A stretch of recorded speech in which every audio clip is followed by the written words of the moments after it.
చందమామ కథ బంగారు మురుగులు. ఈ కథను రాసిన వారు సేల రామకృష్ణ. ఒక ఊళ్ళో రామయ్య అనే ఆయన ఉన్నాడు. ఆయనకు 60 ఏళ్ళు నిండాయి. ఆయన కొడుకు సుబ్బారాయుడు, అతని భార్య దుర్గాంబ. దుర్గాంబకు ఆంజనేయులు అనే తమ్ముడు ఒకడు ఉన్నాడు. వీరంతా ఒకే కుటుంబంగా జీవిస్తున్నారు. రామయ్య గారి చేతులకు 4-5 వందల విలువ చేసే బంగారు మురుగులు ఉన్నాయి. దుర్గాంబ ఎప్పుడూ వాటి వంక ఆశగా చూస్తుండేది. వాటి కోసమైనా తన కోడలు తనకింత గంజి పోస్తుంది లెమ్మని రామయ్య అనుకునేవాడు. తండ్రి చనిపోయినాక వాటిని చెడగొట్టి తన పెళ్ళాం ఇష్టప్రకారం నగలు చేయించాలని సుబ్బారాయుడు కూడా ఎదురు చూస్తున్నాడు. ఒకనాడు రామయ్య మామూలు ప్రకారం సాయంత్రం వేళ పొలంలోని మామిడి చెట్టు కింద కూర్చొని ఏదో ఆలోచనలో పడిపోయి చీకటి పడిన దాకా ఇంటికి రావటం ఏమారాడు. చీకటి పడితే ఆయనకు బొత్తిగా చూపు ఆనదు. ఆలోచన కట్టిపెట్టి ఆయన చుట్టూ కలియ చూసి కంగారు పడ్డాడు. ఎవరర్రా, దగ్గరలో ఎవరైనా ఉన్నారా అని ఆయన కేక పెట్టాడు. ఎవరైనా సాయంగా వచ్చి తనను ఇంటికి చేరుస్తారని. కొంచెం దూరంగా పొలంలో పనిచేసుకుంటున్న ఆంజనేయులు ముసలాయన పెట్టిన కేక విని ఆయన పరిస్థితి అర్థం చేసుకొని దగ్గరకు వచ్చి కొడవలి ఆయన పీకకు పెట్టి మారు గొంతుకతో మురుగులిచ్చేయ్ అని అన్నాడు. ఇక చేసేది లేక రామయ్య తన మురుగులు తీసి ఆంజనేయులుకిచ్చాడు. వాటిని తీసుకొని ఆంజనేయులు వెళ్ళిపోయాడు. తరువాత ఎలాగో రామయ్య ఇంటికి చేరాడు. రామయ్య వద్ద నుంచి మురుగులు కాజేసిన ఆంజనేయులు కంసాలి కనుక రాజు దగ్గరికి వెళ్ళి, నీకు సగం వాటా ఇస్తాను, ఈ బంగారం అమ్మిపెట్టు అని అన్నాడు. కంసాలి సరేనన్నాడు. పొద్దుపోయి ఇల్లు చేరిన మామగారి చేతులు బోడిగా ఉండటం చూసి దుర్గాంబ ఉండబట్టలేక మురుగులు ఏవి అని అడిగింది. నీకు నగలు చెయ్యమని కంసాలికిచ్చాను అన్నాడు రామయ్య సమయస్ఫూర్తితో. దుర్గాంబ సంతోషపడి తమ కోసం ప్రత్యేకంగా చేసుకున్న వంటకాలు కూడా ఆ రాత్రి మామగారికి వడ్డించింది. కనకరాజు అర్ధరాత్రి అయినా ఏదో పని చేస్తుండటం గమనించి అతని భార్య మీనాక్షి లేచివచ్చి, ఇంత పొద్దుపోయి ఏం చేస్తున్నావని అడిగింది. భార్యను చూసి కంగారు పడి కనకరాజు చెయ్యి కాల్చుకొని పోయి పడుకోమని ఆమెను కసిరాడు. ఆమెకు అనుమానం వేసింది, అయినా వెళ్ళి పడుకుంది. దుర్గాంబ కోడి కోయక ముందే లేచి కంసాలి కనకరాజు ఇంటికి పరుగు తీసింది. కనకరాజు ఇంట్లో లేడు, కాలువగట్టుకు వెళ్ళాడు. మా మామగారు బంగారు మురుగులు చెడగొట్టి నాకు నగలు చెయ్యమని ఇచ్చారట. నాకు ఫలానా నగలు కావాలి. మీ ఆయన రాగానే ఒకసారి వచ్చి నాతో మాట్లాడమని చెప్పు అని మీనాక్షికి చెప్పి దుర్గాంబ ఇంటికి తిరిగి వచ్చింది. కనకరాజు ఇంటికి రాగానే మీనాక్షి ఆయనతో దుర్గాంబ చెప్పమన్నట్టు చెప్పింది.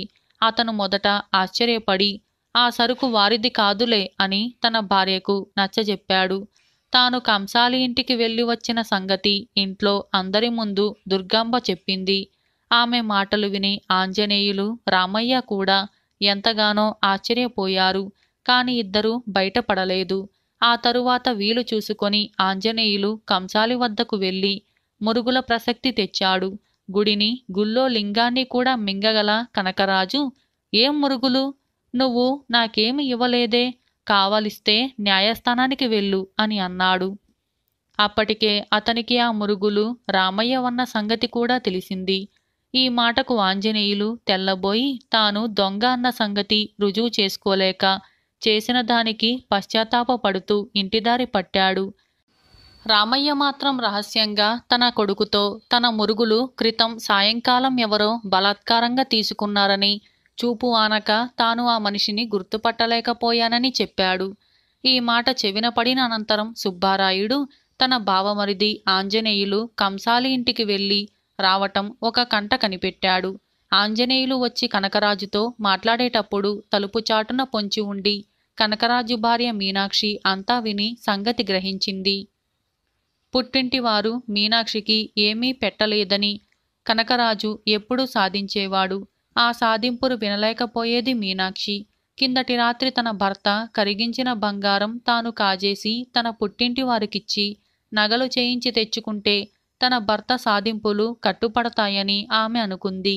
భర్త అలా బయటికి వెళ్ళగానే మీనాక్షి బంగారం సంగ్రహించి తన బొడ్డులో దాచుకుంది. బయటి పని ముగించుకొని ఇంటికి తిరిగి వచ్చి కనకరాజు బంగారం కనపడకపోయేసరికి తన పెళ్ళాం మీద ఎగిరిపడ్డాడు. తనను దాని ఊసే తెలియదని ప్రమాణం చేసింది మీనాక్షి. కనకరాజు తనకు చేసిన మోసానికి అతన్ని చంపి కసి తీర్చుకోవాలని ఆంజనేయులు అర్ధరాత్రి వేళ కనకరాజు ఇంటికి వచ్చి ఇంటి బయట గల చెట్లలో ఒకదాని చావుటున దాక్కొని ఉండి అవకాశం కోసం చూస్తూ నిలబడ్డాడు. మురుగుల విషయంలో ఆంజనేయులకు కనకరాజుకు ఏదో సంబంధం ఉందని అనుమానించిన సుబ్బారాయుడు ఆంజనేయులను 1000 కళ్ళతో కనిపెడుతూ ఉండి అతని వెనకనే తాను కూడా వచ్చి ఒక పొదచాటున దాగి ఆంజనేయులు మీదనే దృష్టి పెట్టాడు. ఇంట్లో ఉన్న బంగారం ఇంట్లోనే మాయమైందంటే అది భార్య పని అనుకొని నిద్రపోతున్నట్టుగా నటించి పెళ్ళాన్ని కనిపెట్టసాగాడు కనకరాజు. బంగారం తన వద్దనే ఉండటం మంచిది కాదనుకొని మీనాక్షి చెమ్ముతో నీళ్లు పట్టుకొని చల్లగా ఇంటి నుంచి బయటికి వచ్చి ఊరి చివరకు బయలుదేరింది. దొంగ నిద్ర నటిస్తున్న కనకరాజు ఆమె వెనకనే బయలుదేరాడు.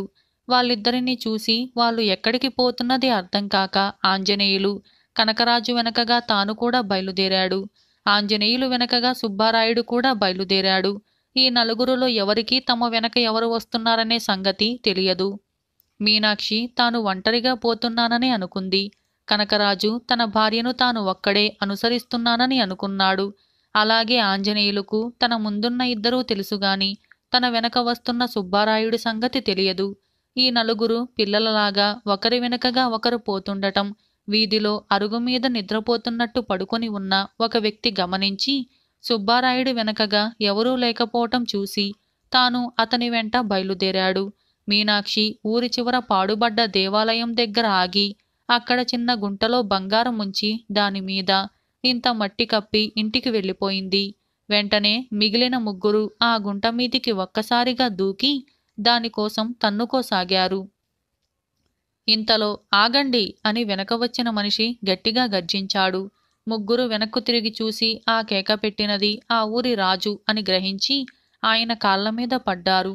రాజు వాళ్ళ కథ అంతా విని బంగారాన్ని దొంగలించినందుకు ఆంజనేయులను, తోడు దొంగ అయి నమ్మక ద్రోహం చేసినందుకు కనకరాజును శిక్షించి బంగారాన్ని రామయ్యకు తిరిగి ఇప్పించాడు. కాలక్రమాన దుర్గమ్మ ఆ బంగారంతో నగలు చేయించుకుంది. ఇలా బంగారు మురుగులు అనే ఈ కథ సమాప్తమైంది.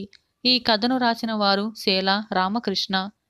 మరొక కథ బ్రతికి చెడ్డవాడు. ఈ కథను రాసిన వారు కె సుమిత్ర. ఒకప్పుడు వెంకటాపురంలో శేషాచార్యులు అనే కవి ఉండేవాడు. ఒకసారి ఆయన దూరగ్రామానికి వెళ్ళి అక్కడ వ్యవహారం చక్కబెట్టుకొని తిరుగు ప్రయాణం అయ్యాడు. ప్రయాణానికి గాను రంగయ్య అనే బండివాడు 5 వరహాల కిరాయికి బండి కట్టాడు. దారిలో రంగయ్య శేషాచార్యులను అయ్యా మీది వెంకటాపురమేనా అని అడిగాడు.